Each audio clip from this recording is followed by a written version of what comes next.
My bedroom seemed bare without the horse pictures. Small holes from the thumbtacks zigzagged up and down the walls. Tio Paolo would have a fit when he saw them. Never mind Tio Paolo. I tucked the pictures carefully into my backpack. "You're going straight to America with me," I told them. Everything was packed now, everything ready. I was more than ready, too, wearing stiff new jeans, a coral shirt, my favorite color, and a banana clip that held back my bundle of hair. My outfit had taken almost all the dinero I'd saved for my entire life. "You look perfectly lovely," I said to myself in the mirror, then shook my head. "English, Lidie. Speak English." I started over. "You look very—" What was that miserable word anyway? Niece?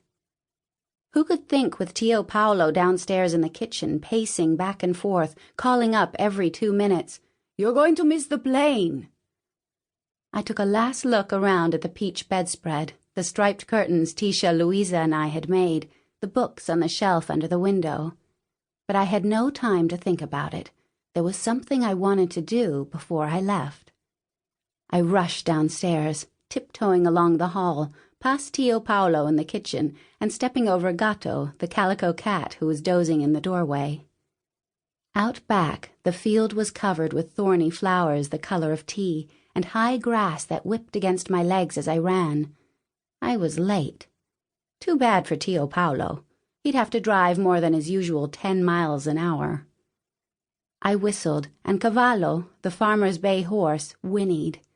He trotted toward me, then stopped, waiting. I climbed to the top of the fence and cupped my fingers around his silky brown ears before I threw myself on his back. "Go!" I pressed my heels into his broad sides and held on to his thick mane. Last time. We thundered down the cowpath, stirring up dust. My banana clip came off, and my hair, let loose, was as thick as the forelocks on Cavallo's forehead. We reached the blue house where we'd lived when Mamai was alive. I didn't have to pull on Cavallo's mane. He knew enough to stop. The 4 of us had been there together. Mamai, my older brother Rafael, my father, and me. And it was almost as if Mamai were still there in the high bed in her room, linking her thin fingers with mine. "The 3 of you will still belong together, Lidie. You'll make it a family." Shaking my head until my hair whipped into my face, I had held up my fingers.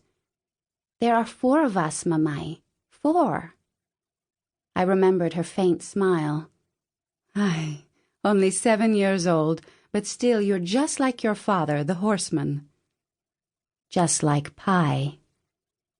2 weeks later, Mamai was gone, flown up to the clouds to watch over us from heaven, Tisha Louisa said.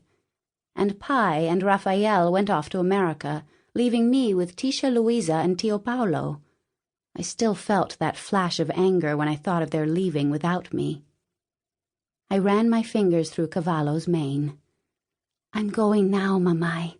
Pi has begun to race horses at a farm in America, and there's room for me at last.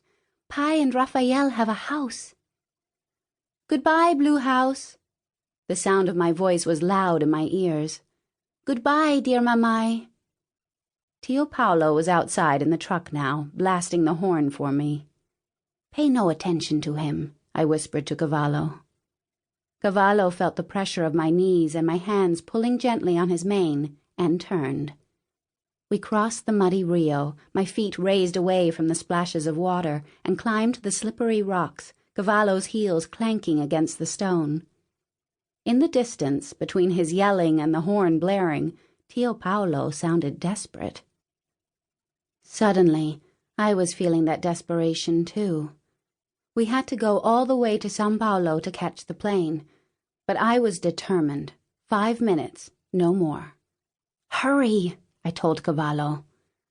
Up ahead was the curved white fence that surrounded the lemon grove.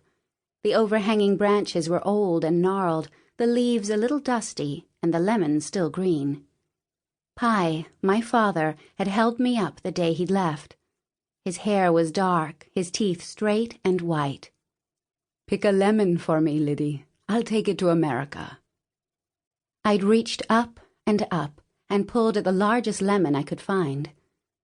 "When I send for you, you'll bring me another," he'd said.